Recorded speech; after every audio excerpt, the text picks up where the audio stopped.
उत्तर प्रदेश में इस समय उपचुनाव की सरगर्मियां जारी हैं। मैनपुरी का उपचुनाव सबसे ज्यादा केंद्र बना हुआ है। मैनपुरी का उपचुनाव समाजवादी पार्टी के लिए तो चुनौती है ही, साथ में भारतीय जनता पार्टी के लिए भी एक नए समीकरण और जीतना जरूरी है। मैं आपको इस चर्चा में बताऊंगा कि किस प्रकार से भारतीय जनता पार्टी के लिए यह महत्वपूर्ण है और समाजवादी पार्टी के लिए अपना गढ़ बचाना एक चुनौती है। उपचुनाव की बात करें तो यहां मैनपुरी के इस उपचुनाव में सबसे महत्वपूर्ण बात आती है कि समाजवादी परिवार के प्रत्याशी पर इस समय निगाहें टिकी हुई हैं और इसके साथ साथ कौन चुनाव में उतरेगा, कौन बाजी मारेगा, साइकिल चलेगी या कमल खिलेगा, यह तो विषय बना है। चलिए बात करते हैं कि यदि समाजवादी पार्टी अपने प्रत्याशी तेज प्रताप को उतारती है तो क्या स्थिति बनेगी। अगर भारतीय जनता पार्टी अपर्णा यादव को अपना प्रत्याशी बनाती है तो क्या स्थिति बनेगी और शिवपाल सिंह की नाराजगी होगी या समर्थन होगा। सभी विषयों पे बात करते हैं तो पहले समझते हैं कि मैनपुरी का उपचुनाव भारतीय जनता पार्टी के लिए क्यों जरूरी है और सपा के लिए क्यों आवश्यक है। मैनपुरी का यह उपचुनाव नेताजी मुलायम सिंह के निधन के बाद से महत्वपूर्ण इसलिए हो जाता है कि एक विरासत की सीट लोकसभा की, जो समाजवादी पार्टी की अपनी पेटेंट और हमेशा से ऐसी सीट मानी जाती रही है जिस पर समाजवादी सीट का कब्जा रहा है।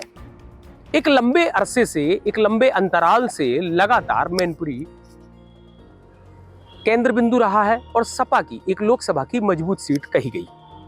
इसका परिसीमन भी कुछ इस तरह से है कि मैनपुरी की विधानसभा की सीटें तो हैं ही, साथ में जसवंत नगर इटावा की जो विधानसभा है वो भी इसमें शामिल है।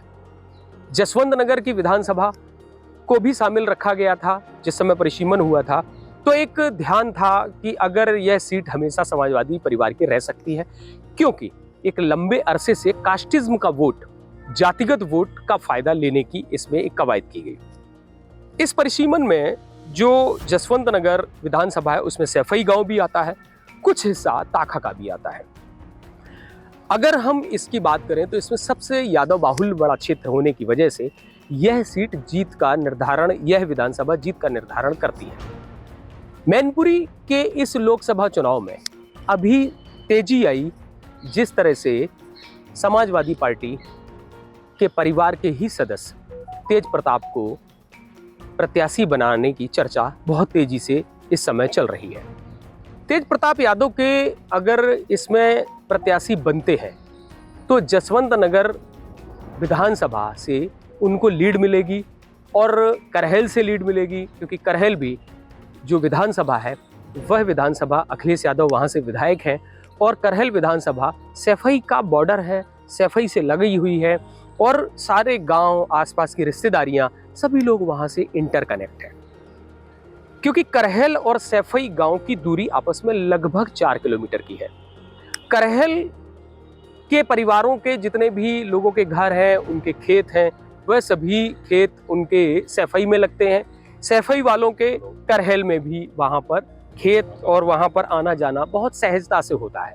सैफई और करहल की दूरी निश्चित तौर पर 4 किलोमीटर की है, लेकिन अगर हम बात करें तो वहाँ के लोग आपस में जिस प्रकार से आदान प्रदान करते हैं, रिश्तेदारियां हैं, लोगों का आना जाना है, परिवार का एक घर अगर सैफई में है तो दूसरा उनका करहल में भी देखा जा सकता है।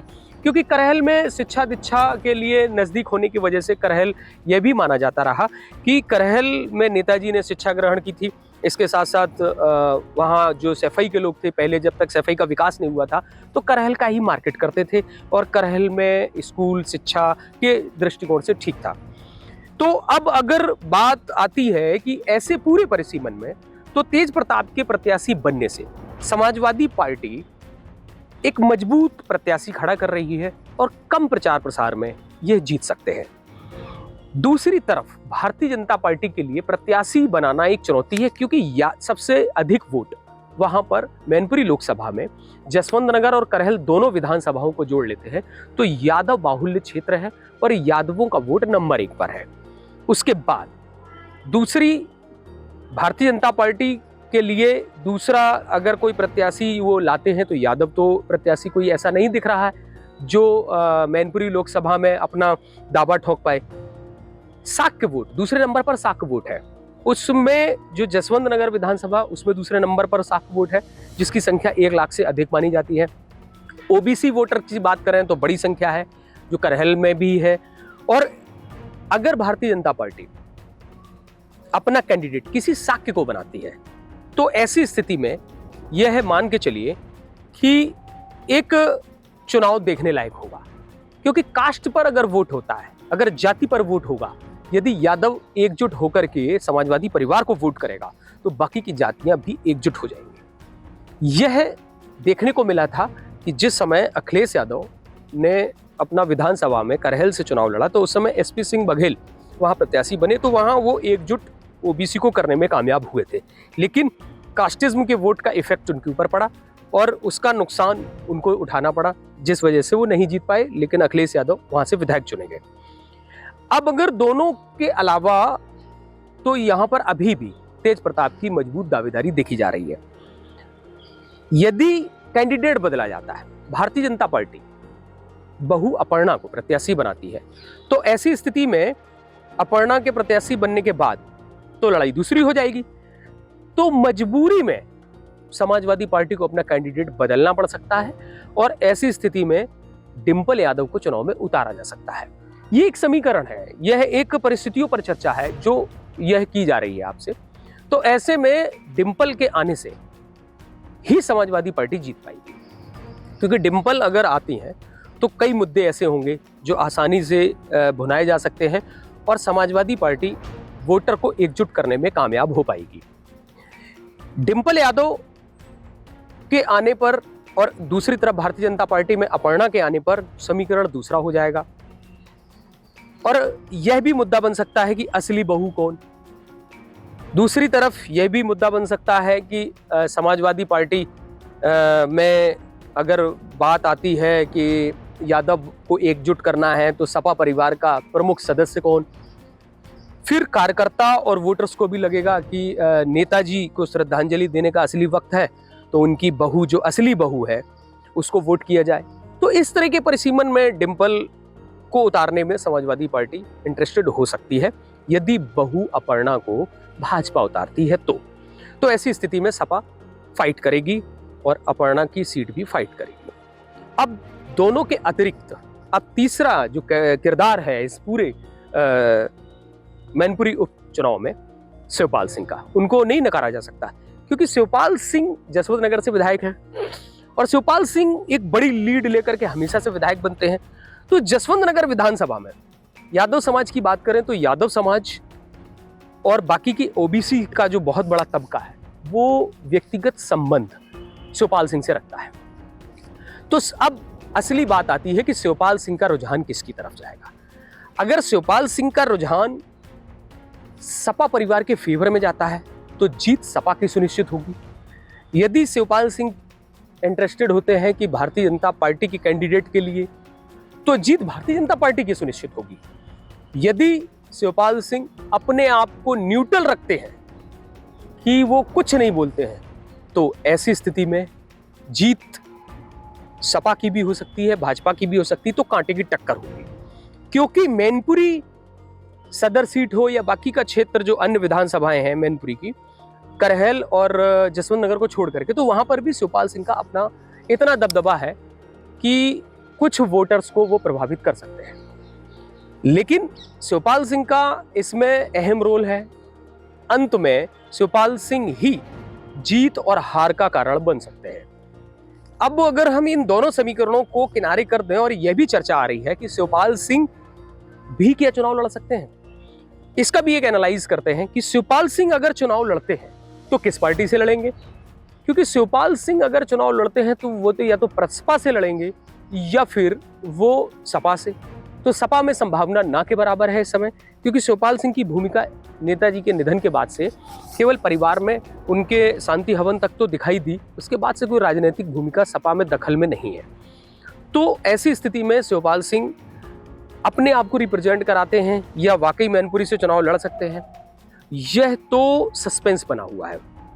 शिवपाल सिंह का चुनाव लड़ने की संभावना प्रसपा से तब बढ़ जाती है जब समाजवादी पार्टी अपने परिवार को छोड़कर किसी अन्य प्रत्याशी को मैदान में उतारते हैं तो, और अगर ऐसा होता है तो निश्चित तौर पर शिवपाल सिंह के चुनाव मैदान में आने पर त्रिकोणीय व्यवस्था बनेगी। और त्रिकोणीय अगर व्यवस्था बनती है तो फिर शिवपाल सिंह भी सीट निकाल सकते हैं, क्योंकि असली विरासत नेताजी का जो फायदा मिलेगा वो फायदा सीधा शिवपाल सिंह को मिलेगा। और ना भाजपा निकलेगी ना सपा निकलेगी, शिवपाल सिंह जीत जाएंगे। और यदि शिवपाल सिंह निर्दलीय भी खड़े होते हैं तब भी इसका फायदा शिवपाल सिंह को मिलेगा। तो कुल मिलाकर के ये बात आती है कि परिवार के सदस्य को ही उतारना अब समाजवादी पार्टी की मजबूरी है। अगर परिवार के सदस्य को यह नहीं मैदान में लाते हैं तो फिर शिवपाल सिंह से भी टक्कर हो सकती है। और ऐसी स्थिति में समाजवादी पार्टी यह रिस्क लेना बिल्कुल नहीं चाहती, क्योंकि अगर यह रिस्क लेती है तो उसका जीतना मुश्किल हो जाता है। और मुश्किल होगा अगर, तो फिर 2024 में जो मैसेज भारतीय जनता पार्टी देना चाहती है कि समाजवादी पार्टी का गढ़ भी हमने कब्जा कर लिया है, इसका फायदा 2024 में भारतीय जनता पार्टी को मिलेगा। अगर भारतीय जनता पार्टी सीट निकाल लेती है तो यह मैसेज देने में कामयाब हो जाएंगे कि उत्तर प्रदेश में अब समाजवादी पार्टी कमजोर हो रही है। दूसरी तरफ समाजवादी पार्टी का जीतना इसलिए है क्योंकि यह नाक का सवाल हो गया है, नेताजी की सीट है और इसको बचाना भी है और सीट अपने हाथ में रखना है, तो यह समाजवादी पार्टी के लिए भी एक संघर्ष की सीट बन रही है। हालांकि अभी तक के विश्लेषण में तीसरा एक रोल आता है मायावती का। मायावती अपना कैंडिडेट उतारती हैं या नहीं। हालांकि यह भी कहना कठिन है कि मायावती नहीं उतारेंगी, लेकिन मायावती यदि कैंडिडेट उतार देती हैं तो भारतीय जनता पार्टी के लिए चुनौती बन सकती है। और अगर मायावती कैंडिडेट नहीं उतारती हैं, क्योंकि यहाँ एक कंडीशन ये मानते हैं लोग कि मायावती के कैंडिडेट न उतारने की वजह से इसका फायदा सीधे भारतीय जनता पार्टी को होता है, लेकिन यहाँ बिल्कुल विपरीत है।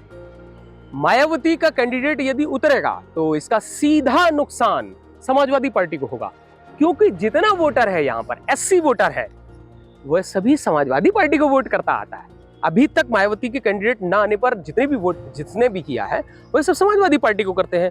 और अगर मायावती का कैंडिडेट आ जाएगा तो निश्चित तौर पर एससी वोटर जो है वो मायावती को वोट करेगा, तो नुकसान सीधा सीधा इसका समाजवादी पार्टी को होगा। और ऐसी स्थिति में अब यह उपचुनाव किस दृष्टिकोण पर पहुंचेगा, क्या होगा, यह सस्पेंस बना हुआ है। और 5 दिसंबर को वोटिंग होगी और हमें आपको यह देखना है कि यह समीकरण किस ओर जाएगा और हार जीत किसके पाले में जाएगी। बने रहिए मेरे साथ। मैं अमित तिवारी, यूपी तक, इटावा।